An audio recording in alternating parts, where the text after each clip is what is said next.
शहर की सबसे प्रतिष्ठित बैंक, संपन्न राष्ट्र बैंक की शाखा का मैनेजर राजीव मेहरा अपनी समझदारी और बुद्धिमानी के लिए जाना जाता था।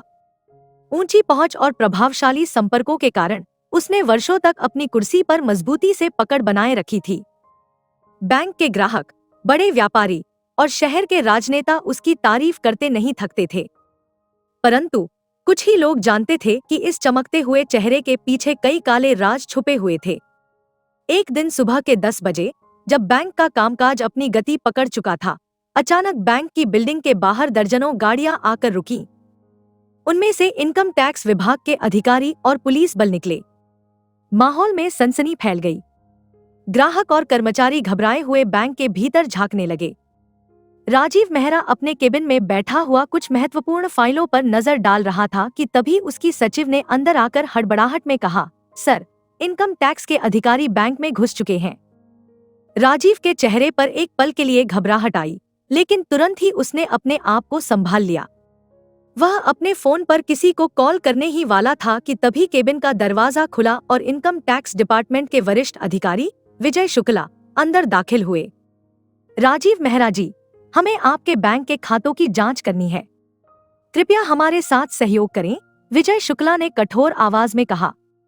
राजीव ने मुस्कुराने की कोशिश की, बिल्कुल, पर अचानक इस तरह?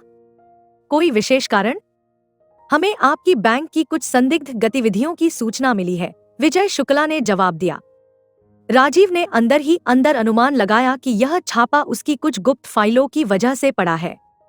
लेकिन क्या वह इस जांच से बच पाएगा?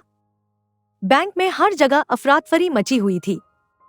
इनकम टैक्स अधिकारी बैंक के दस्तावेजों को खंगाल रहे थे। कुछ अधिकारियों ने लॉकर रूम की ओर रुख किया, जहां बड़े व्यापारियों और वीआईपी ग्राहकों की अमानतें रखी जाती थी। राजीव ने अपने सहयोगी आनंद वर्मा को धीरे से इशारा किया। आनंद तुरंत समझ गया और धीरे से बैंक के पीछे के रास्ते से निकल गया। उसका काम था कुछ महत्वपूर्ण दस्तावेजों को गायब कर देना। लेकिन इनकम टैक्स विभाग को यह भनक लग चुकी थी।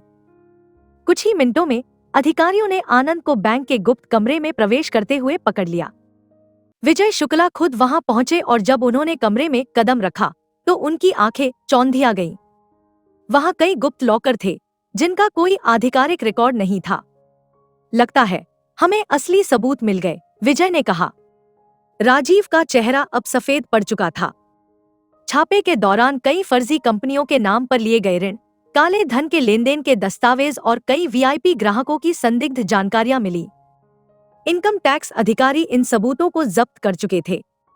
राजीव ने अब अपने राजनीतिक संपर्कों से मदद लेने की कोशिश की, लेकिन इस बार सबने हाथ खड़े कर दिए।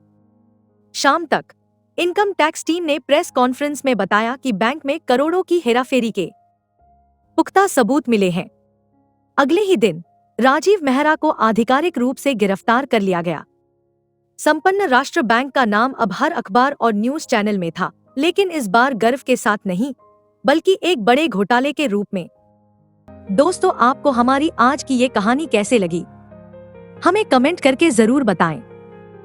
अगर कहानी अच्छी लगी तो वीडियो को लाइक करें और अपने दोस्तों के साथ भी शेयर करें।